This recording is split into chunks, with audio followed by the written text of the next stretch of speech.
न काङ्क्षे विजयं कृष्ण न च राज्यं सुखानि च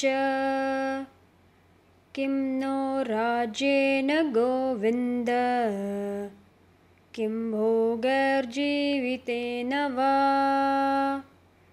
येषामर्थे काङ्क्षितं नो राज्यं भोगः सुखानि च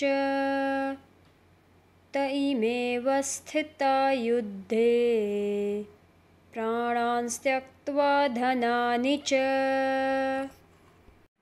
O Krishna, I do not desire victory, kingdom, or the happiness accruing to it. Of what avail will be a kingdom, pleasures, or even life itself when the very persons for whom we covet them are standing before us for battle? Taking away someone's life itself is immoral, and killing a relative is considered even more sinful. Arjun was in a dilemma. What would he gain with victory achieved by such a heinous act? It would not give him any joy, as he would have lost all the people who mattered to him. Detachment to worldly assets is a commendable virtue. Even though Arjun's thoughts were moral and virtuous, they were not spiritual sentiments. They were budding out of compassion and attachment towards his relatives. Spiritual sentiments bestow peace, harmony, and happiness to a soul. However, Arjun's situation was not such. He was disillusioned, confused, and losing control over his body and mind.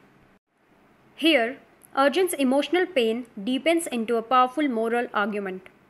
He questions the very purpose of war. What is the point of winning a kingdom if the loved ones for whom we seek success are gone? What is the value of wealth or pleasure if it is stained by the blood of our own kin? He calls Krishna Govind, which means protector of cows and senses, a name filled with tenderness, suggesting that Arjun is not addressing Krishna as a charioteer or strategist here, but as a compassionate guide, someone who understands the heart. In the second verse, Arjun reveals the core of his disillusionment. Those very people for whom he would seek pleasure or prosperity are standing against him in battle, ready to sacrifice everything. This realization makes worldly ambitions feel hollow. His sense of purpose is crumbling, not because he is unwilling to fight, but because he no longer sees any meaningful reason to win. These verses speak to a universal human dilemma. What is the point of outer success if it comes at the cost of inner peace or the happiness of those we love? Arjun's question invites deep self-reflection. Are our goals truly our own, or do they depend on others? Do our ambitions serve the soul or the ego? Can victory be called success if it leaves our hearts empty?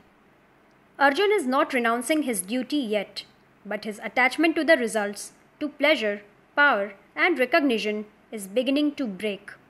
This is a crucial first step on the path of Karma Yoga, which Krishna will soon teach. Act without attachment to the fruits. This inner turmoil prepares the ground for transformation. The collapse of worldly motivation opens the doorway for divine insight.